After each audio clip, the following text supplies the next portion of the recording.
It's the backbone of modern life.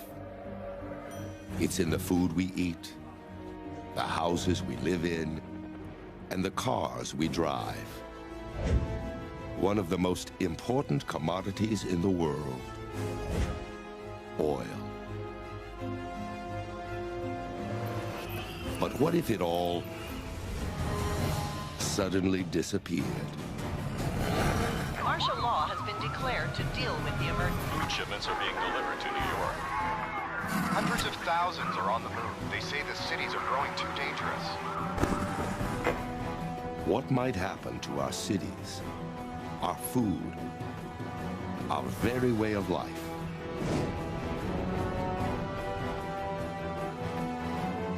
Today, our worst nightmare begins. Today, the world runs out of oil.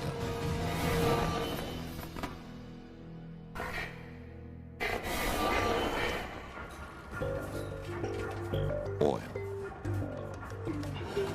For 150 years, we've been extracting it from the ground. It's the easy, economical fuel that makes the modern world possible. California, the Kern River oil field, a black underground pool that contains more than 500 million barrels of oil, enough to fuel America for 4 weeks. 1 minute from now, it's all going to disappear. Around the world, the same thing will happen. From Saudi Arabia to the North Sea to the massive tar sands of Alberta, Canada.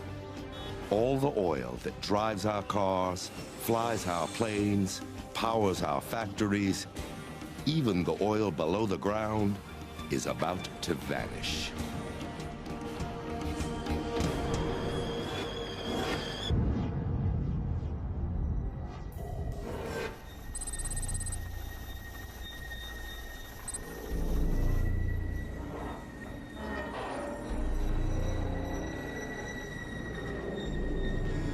Deep underground, the first ominous signal appears. There's something going on. I gotta go. Yeah, going on. We've already taken more than 1 trillion barrels of oil from the Earth. Still nothing. Another trillion should be left. What's going on? I have no idea what's going on. Yesterday, this refinery processed 300,000 barrels of oil. But today, there's nothing.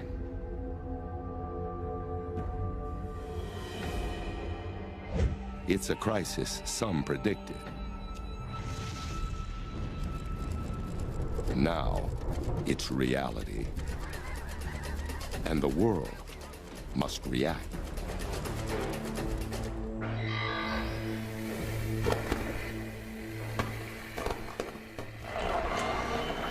Estimates of 1 trillion barrels of accessible untapped oil, but scientists are now confirming that it's all gone. Around the world, from Saudi Arabia to Alaska, the oil below the ground has disappeared. Oil companies say as much as 20 million barrels is left at their refineries, but Companies say it's not just our supply of gas, but diesel fuel, lubricants, asphalt, tar.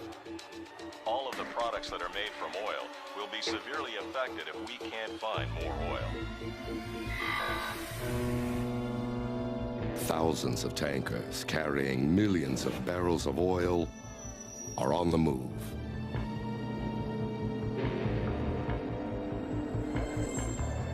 But exporting countries, like Russia and Saudi Arabia, now order the boats back home.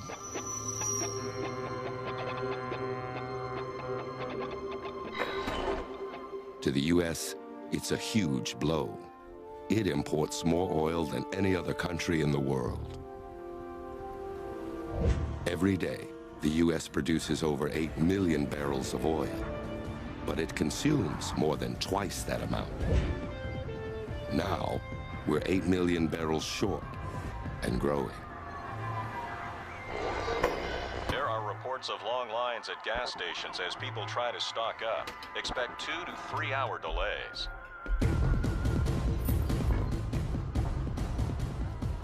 Americans race to fill up their cars. maybe for the last time.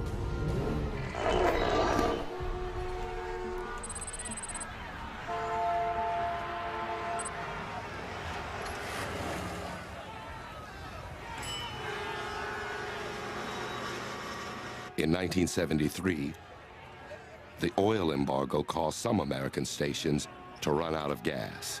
But this situation is far worse. Over 100,000 gas stations across the country are being pumped dry.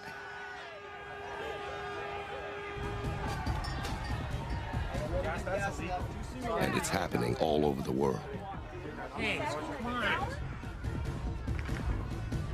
Gas prices skyrocket out of control.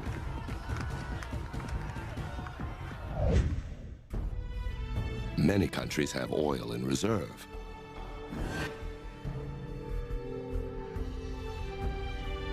The U.S. has 725 million barrels of crude oil hidden away. To protect what little is left, the government takes dramatic steps. Planes, trains, boats, all but the most vital transportation is shut down. Roads are quiet. Tracks are empty. Flights are grounded.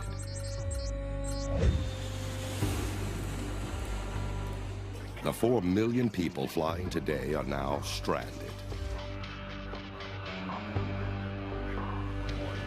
And so are hundreds of thousands of tons of cargo. Airports are chaotic.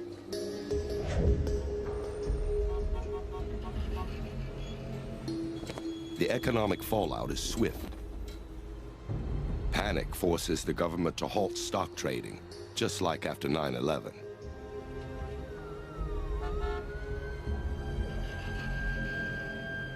$2 trillion of oil stock is now worthless.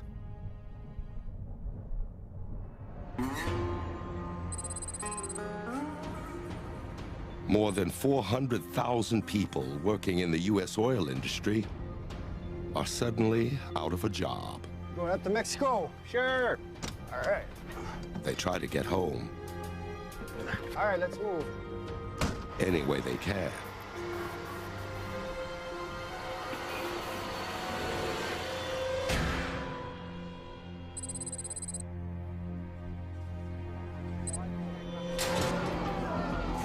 Facing uncertainty about the future, thousands of manufacturing plants close immediately.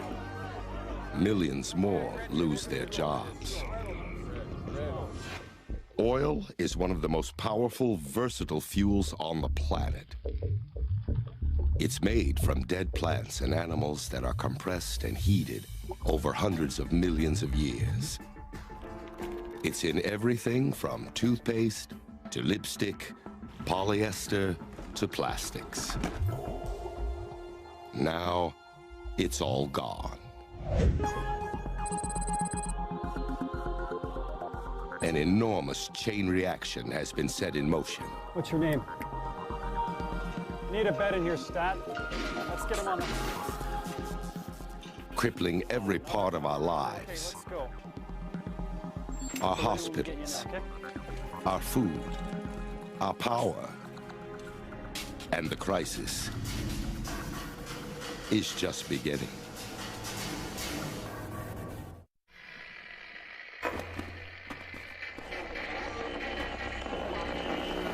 Martial law has been declared. The National Guard is now patrolling downtown Washington and Los Angeles. EU leaders in Strasbourg are sending 100 million barrels of oil to England. Stock markets from Tokyo to New York remain closed. Unemployment is over 30%. It's been just 5 days since the world ran out of oil. And the most basic human needs are suddenly out of reach.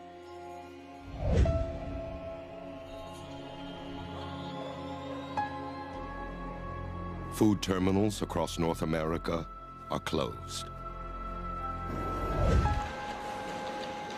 In California, Each day, 1,300 trucks used to leave the state carrying fresh fruits and vegetables to deliver to grocery store shelves across the country.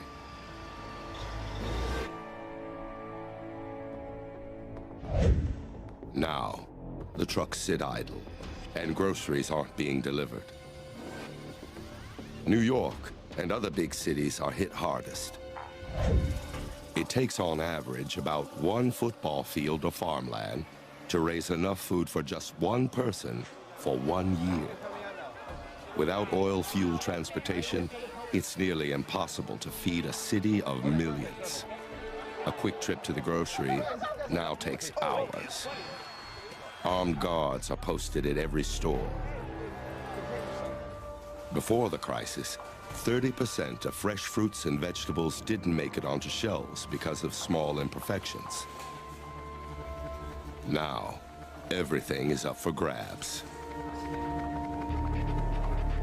Almost a quarter of our produce comes from other countries.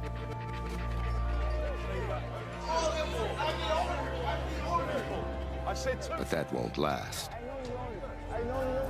Food is disappearing quickly.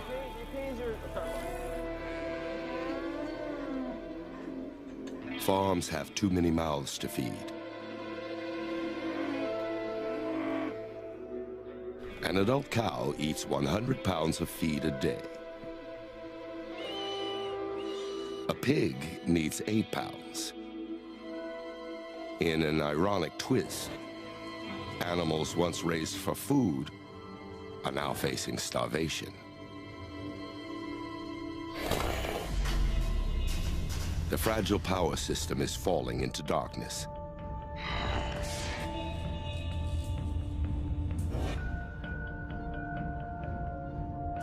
% of the world's electricity comes from coal-burning power plants.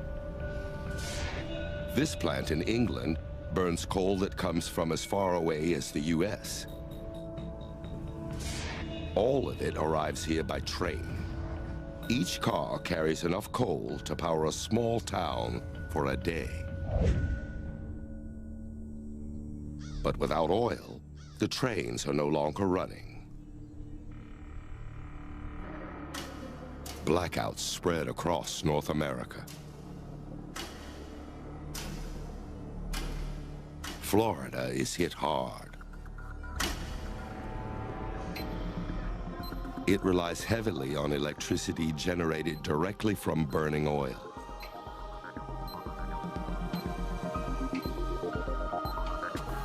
Its big city hospitals are equipped with emergency backup generators, but even they run on diesel fuel.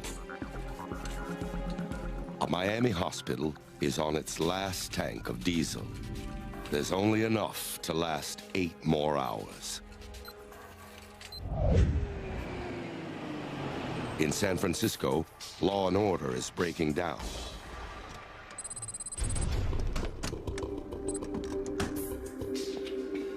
Under the cover of darkness, looters begin their work.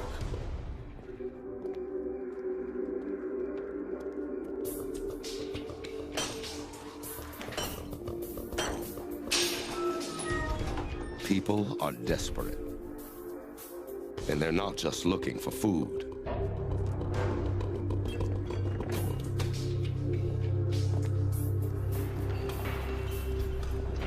Grease.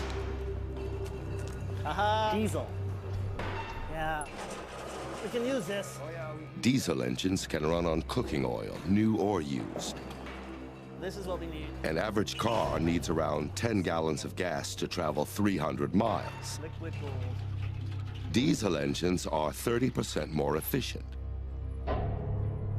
As long as there's enough cooking oil to go around, this truck and any other diesel-powered vehicle can stay on the road. Okay, I think we're almost.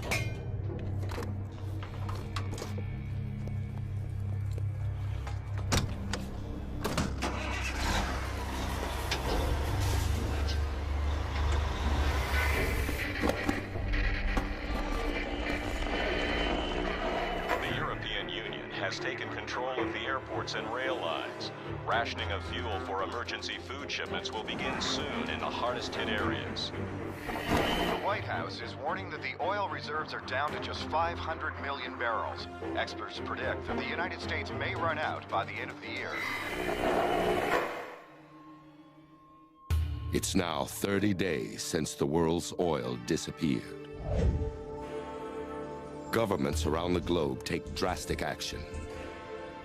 They keep only the most crucial services up and running. Emergency oil reserves are converted into diesel fuel for cargo trains.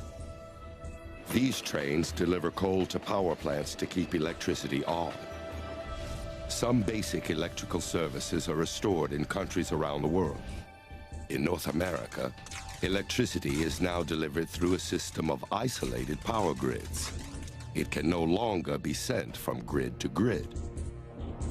In Florida, where much of the state's power comes directly from oil, blackouts are still widespread.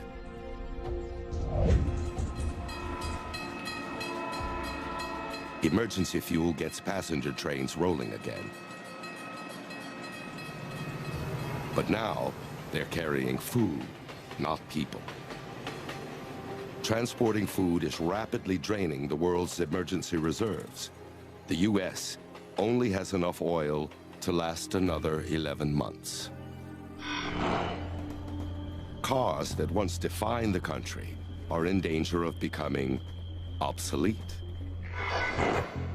There are over 235 million cars that run on gasoline in America. Imagine pushing your car for 20 miles. That's the power from just 1 gallon of gasoline. America needs cars. It's literally built to serve them. Half of the U.S. lives in the suburbs. Before the oil crisis, most of what we consumed was delivered to us. Now, we must kiss that easy life goodbye.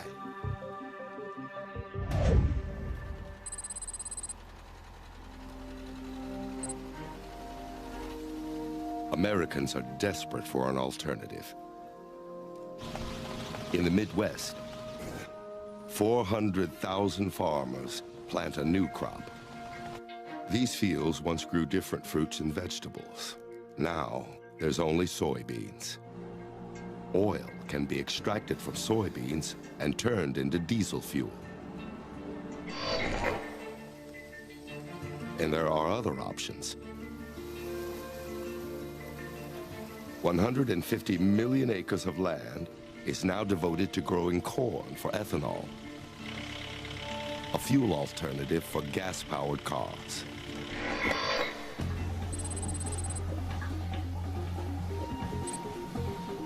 In Brazil, cars are still on the road, even without oil.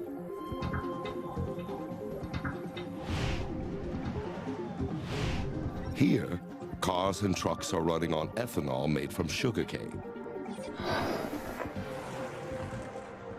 North America is decades behind. But there's still hope that the end of oil may not be the end of the line.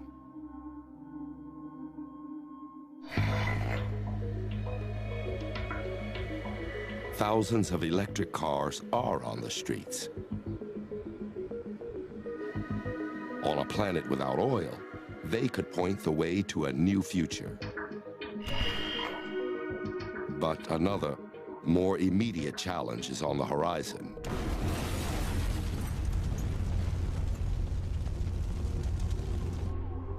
A dark and dangerous winter.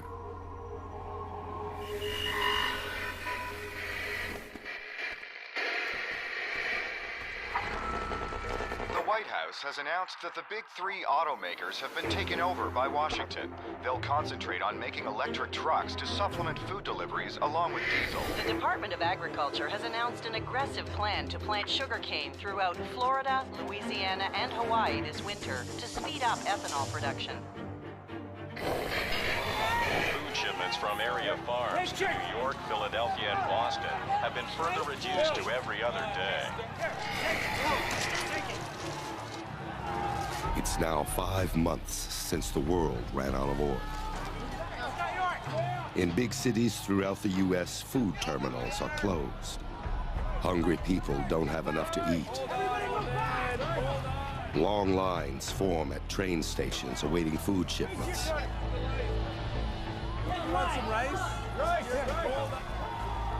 Powdered milk and rice take the place of fresh produce.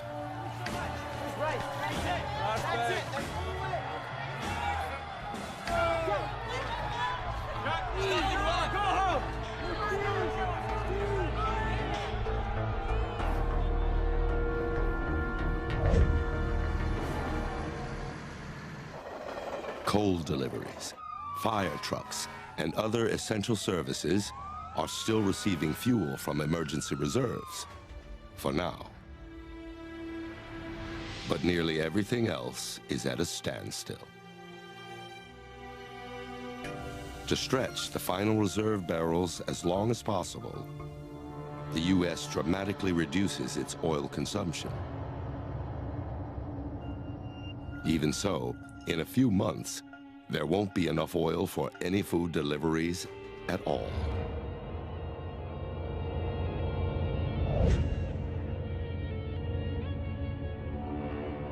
While food is still being brought in, garbage isn't being taken away. Every year, it takes nearly 6,000 trucks burning 20 million gallons of diesel to get rid of New York's trash. In this new world, garbage cleanup is a luxury. Even with blackouts, growing hunger, and a looming winter, North America is doing better than most.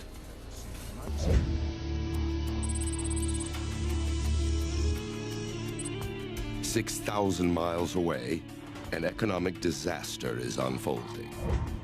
90% of Saudi Arabia's income from exports used to come from oil. Now, the country's economy is collapsing. One of the dwindling food shipments is heading to Japan.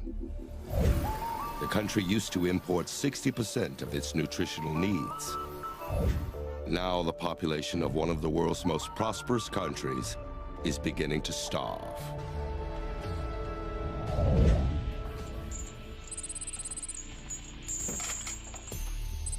Back in the U.S., people are getting desperate, and they aren't waiting on the government for answers.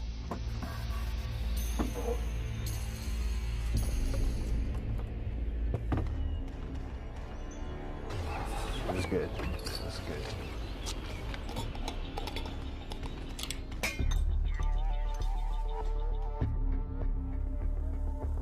Garages and basements are now makeshift laboratories. I'm ready for next one. Where everyday citizens combine methanol, lye, and other scavenged chemicals to make homemade biofuel.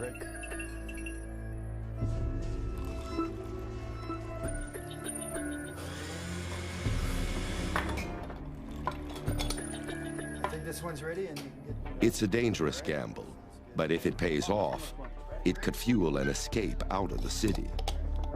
All right, I need the funnel. But this do-it-yourself solution only works on diesel cars, and only for a little while. Alright. Yeah, there we go. I'm ready, brother. You're the best. You're the best. Other fuel alternatives are also facing serious hurdles. After a massive emergency planting, the soybean harvest in North America is now twice as big as the previous year. It's producing more than 500 million gallons of biodiesel. But that's still less than 1% of the diesel North America used each year before oil disappeared. And there won't be any more shipments until the next harvest. More and more corn is being planted to produce ethanol. But governments around the world face a brutal choice. Should next year's crop be used for fuel or food?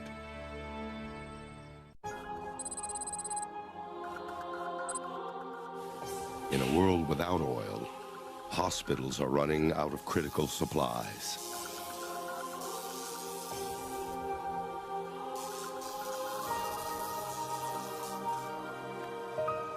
Rubber gloves, drugs, lubricants, plastic gowns, they're all made from oil. Without them, drug-resistant infections are spreading quickly.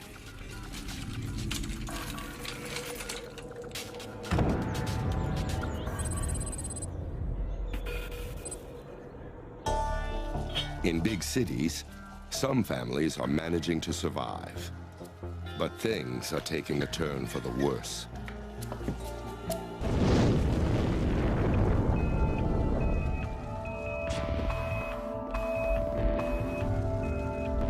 Electrical transformer fires that used to be a minor nuisance now spell major disaster.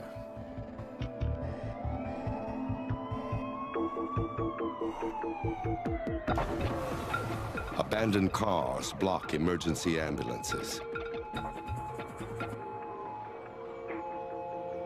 And to make matters worse, winter's coming.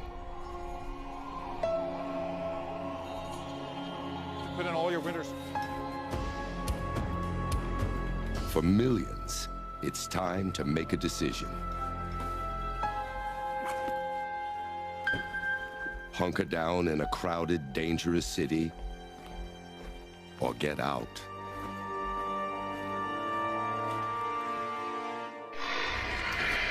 The exodus continues. Across America, people are fleeing the cities.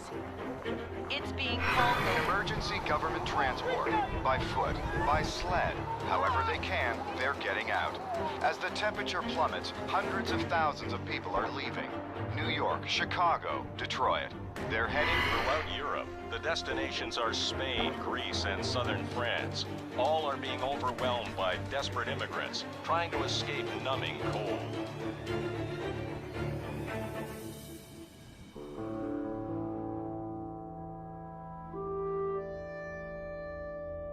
The refugees leave behind millions of cars. Even vehicles running on cooking oil are abandoned. Now that it's cold, their oil is thick and sludgy. It clogs the fuel lines and engines, making them useless. No people, no fuel, no food. Northern cities become quiet islands of concrete and glass, surrounded by ice and snow.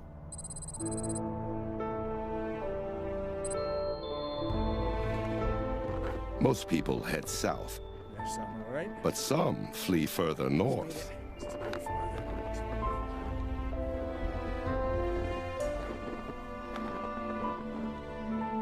Cans of sliced They stockpile non-perishable food to get them through the cold weather. But they're limited to what little they could carry. They resort to hunting and trapping food to survive.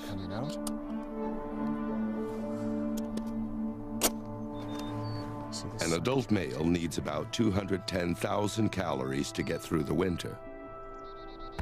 And this winter is going to be a long one.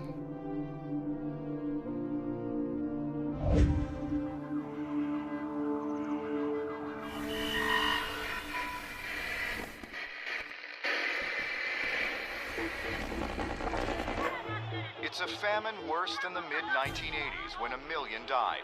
Experts believe the death toll could reach 20 million. The government has announced the emergency oil reserves have fallen to less than 250 million barrels. 2 of the 4 installations are... It's 1 year since the end of oil.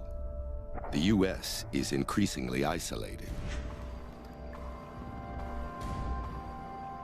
West Coast ports that used to move nearly 2 million tons of material a day are now eerily silent.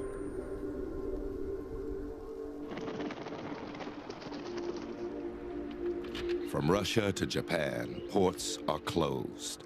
Docks are empty. International trade is virtually over.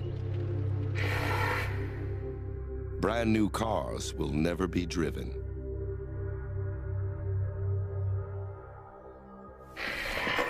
The world's military is defenseless against the oil crisis. The U.S. Department of Defense used to spend nearly $180 billion a year on oil, making it the country's single largest consumer of fuel. Now, its tanks and planes sit empty. They're simply too expensive to run.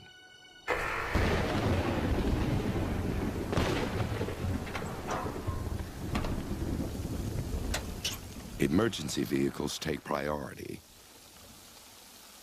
They now use simple conversion systems to run on ethanol to keep life-saving services up and running.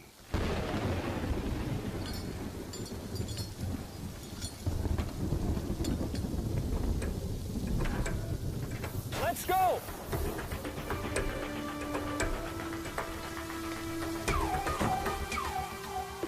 But plants grow slowly, and the demand for fuel grows quicker by the day. It's leading to tough decisions.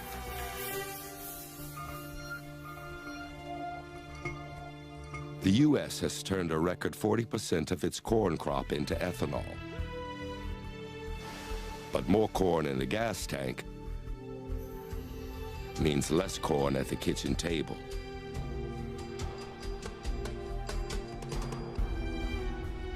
And the nation is hungry. And ethanol isn't making much of a dent. Not everyone's back on the road. Fewer cars are a blessing for some. Before, hundreds of millions of animals were killed on highways. Now, populations of moose, deer, even frogs explode.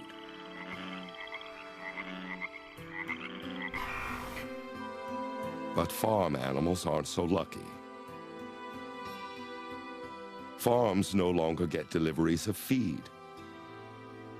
Farmyards are abandoned. Hundreds of millions of cows, pigs, and chickens die.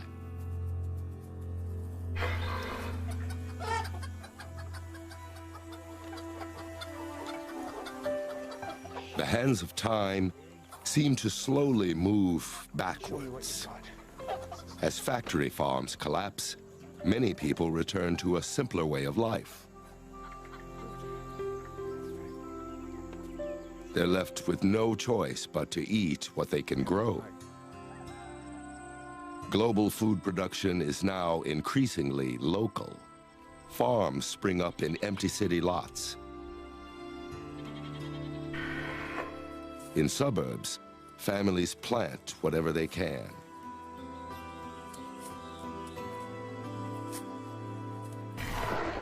A Category 5 hurricane has devastated Miami. Thousands are feared dead. When Katrina smashed into New Orleans in 2005, the cleanup continued for years. But in Miami, there's no fuel to rebuild. Without oil, there's no bouncing back from disaster. The influenza outbreak continues to rip through America. Los Angeles, Miami, Houston, all are still struggling. Quarantine zones are being created. The Center for Disease Control say the death toll may be as high as 200,000. I think this is cool. It's Caleb. Hang on. Hospitals are in high demand, but nearly impossible to reach. Come on, Ian. Some people have saved gasoline for an emergency trip like this. But there's a bump in the road. Hoarding gasoline doesn't work. The chemicals that once kept it fresh now degrade the gasoline. After a year, this fuel goes bad. What's going on? Run.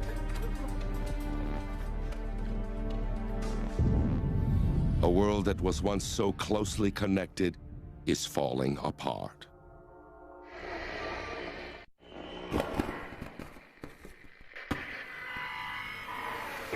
The price of lithium, needed for thousands of electric batteries, has soared again, as much as 300%. The abdication of the Saudi royal family is a shock. Immigration unrest in Spain and Portugal. New York has declared a state of emergency to deal with a chronic food.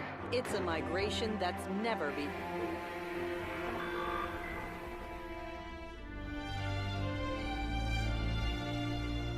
It's been 10 years since the world's supply of oil disappeared. Even out in space, things are changing. The oil that once sent rockets into orbit is too precious to waste. Almost 200 satellites, the backbone of our international communication systems, are becoming space junk. But back on Earth, one person's trash is another person's treasure. In a world without oil, discarded electronics are now a valuable commodity. Hey, Dad, look what I found. Hey, look, cell phone.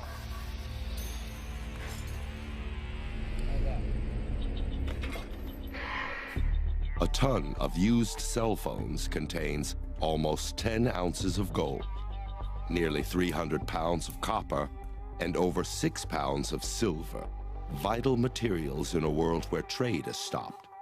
Hey, Dad, I think there's some gold in that. Oh, yeah.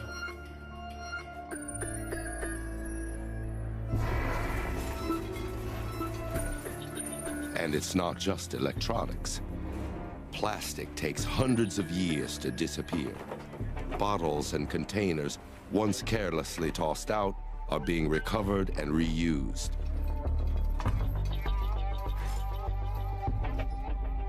People are recycling in ways small and large.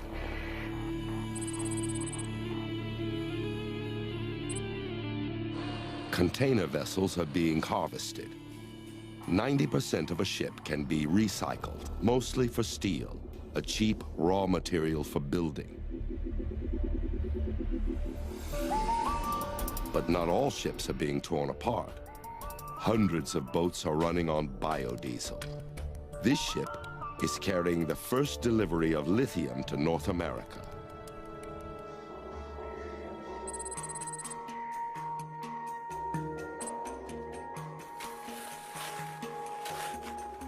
The lithium comes from Bolivia, where it's mined from the country's salt flats by the ton. Lithium is the main ingredient in the most efficient electric batteries, and the world is hungry for electric alternatives. Bolivia's industry is booming. On a planet without oil, Bolivia is a superpower, the Saudi Arabia of the New World Order. But there still isn't enough biofuel to completely restore world trade.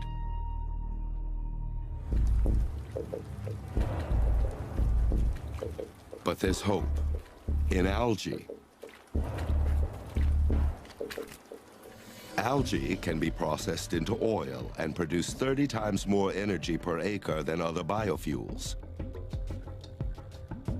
It's completely renewable and requires very little fertilizer. 10 years after oil, 10 billion gallons of biofuel made from algae are in use. But that's still not enough biofuel to get us back in the air. Commercial flying for cargo and for passengers is still way too expensive. 34 million passengers used to come through this airport every year. Now, it's silent. Other transportation is filling the void left behind.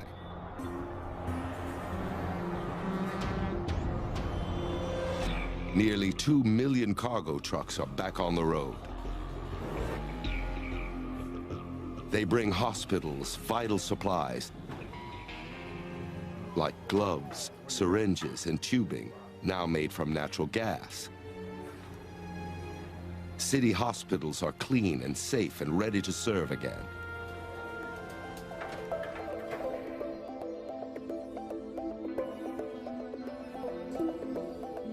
Back home, the modern house has gone through a revolution.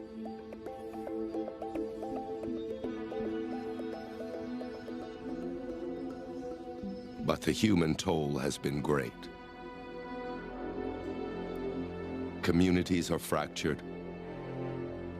Families have lost loved ones.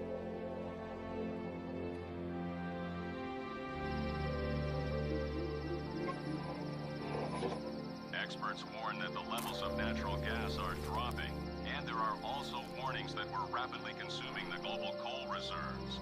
The coal... That's better. Yeah. The world is struggling to find a new balance, and it could take decades.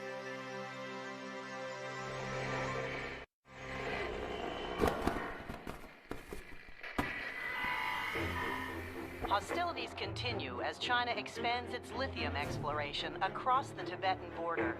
Estimates are that as much as 400,000 tons... Annual census shows that LA continues to be the country's largest city, with some 20 million people in Los Angeles. It's the first flight of a jet entirely powered by biodiesel. The company says it's planning 6 transatlantic flights a year. It's been 40 years since the world's supply of oil disappeared. The skies are noticeably cleaner. No more oil-based jet fuel. No more car exhaust. No more factory pollution.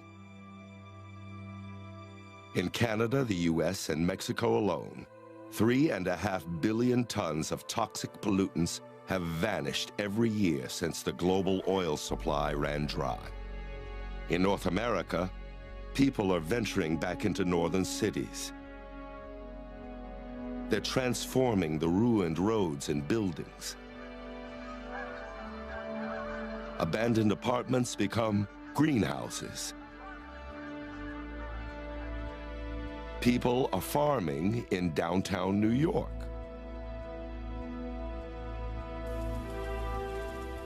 Parking lots and buildings are reclaimed and seeds planted.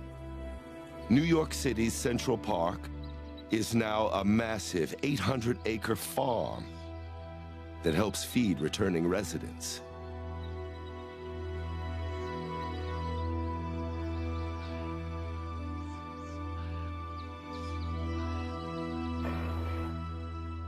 The days of mass food delivery to the suburbs are over. Stores are abandoned and forgotten. Gasoline is completely gone. The emergency oil reserves are empty. There are a few cars left on the road, but they're much different than before. Average cars used to weigh 4,000 pounds. New vehicles are much lighter. Their bodies are no longer made from metal. They're made from lighter materials like carbon fiber instead. And they're powered by electricity.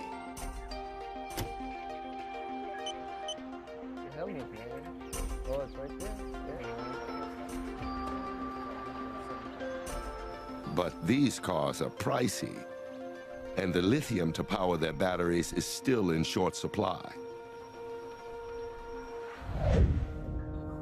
Large fleets of container ships and trucks are moving again.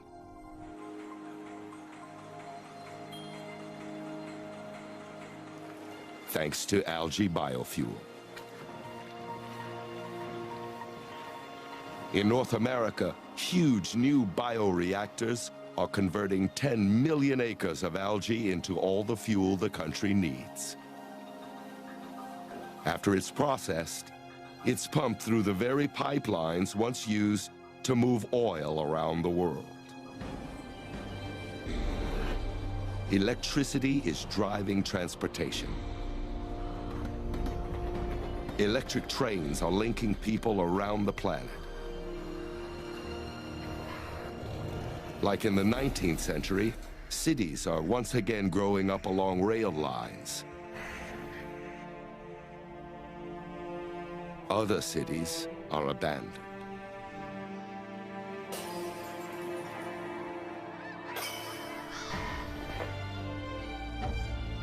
Oil fueled an enormous boom around the world. In just 150 years, it allowed the world's population to double, then triple. Food production exploded. World trade expanded. It was a wild ride, but someday it had to end. Without oil, our cities, our skies, our roads are nearly unrecognizable.